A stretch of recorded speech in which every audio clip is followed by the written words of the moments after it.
Okay, so we have our trinomial number 28. First, we're going to fill in the box. Okay, like it says over here, we're looking for the first term and the third term to fill in. Okay, Tristan W. What is the first term that goes in this upper left-hand corner? X, and we call that x squared. Thank you. Okay, now in the bottom right-hand corner, Amber, the bottom right-hand corner, what term goes in the bottom right? Is it not Amber? Yeah, Aspen. Oh, I'm so sorry. Aspen.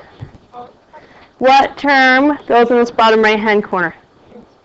50. And we take that 50 and fill in our x. We're looking for two numbers that multiply to 50 but add to the middle coefficient. Okay, Carlos, what's the middle? Oops, this is supposed to have an x. My apologies, that has an x. Okay, what's the middle coefficient? 27. So sometimes you know it right off. Other times you have to make a list. So let's practice making the list. Sometimes it helps too when the numbers get bigger if you go in order. So 1 times what would be 50? Sean? 50.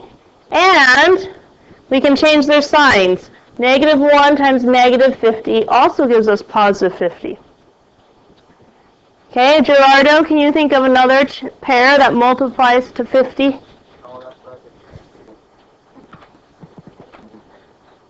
What two coins gives us 50 cents? 25.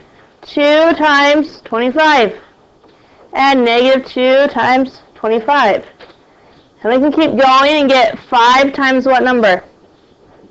10. And -5 times -10. And I think that should do it. I think we have our pair. Now take a look at the list. You're trying to find which pair adds to 27. So take a look. Which pair adds to 27? Okay. The back, is it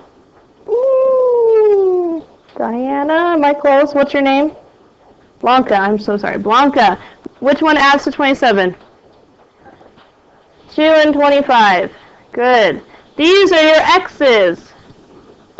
So raise your hand if you can tell me what I just forgot to write in the box. I filled it in, but I forgot to write. Tristan S. The x's. This is 2x and 25x. Now we look in each row and column and find the greatest common factor in each row and column. So the top row, Griffin, can you tell me what they have in common that we could pull out of the top row? X squared and 25x. We can pull out an x. Good. Okay, Evelyn. What about this bottom row? What's the greatest thing they have in common? Does this one have an x? Nope, so it's not going to be an x, it's going to be a number. What divides into both of those?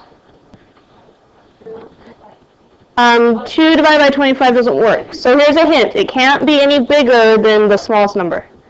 It can be equal to or smaller.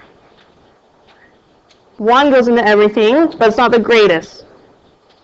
2 goes into both, right? Okay, Valeria, what about the first column? What's the greatest common factor of the first column? Good. Now let's check, make sure our signs are working. X times x, is that x squared? 2 times x, is that 2x?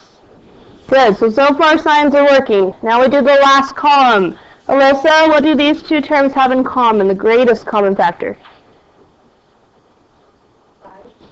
Okay, 5 works, but there's one that's greater. Larger. 25, yep. And we have to always double check. Let's make sure signs work. X times 25, is that positive 25x? And then 2 times 25, is that 50? So those are our answers. These two here create one factor, x plus 2 because it was a positive 2. Okay, class is this way. Please stop passing midterms back and forth. And then on the top of the box, x plus 25 is the other factor. So this is our answer.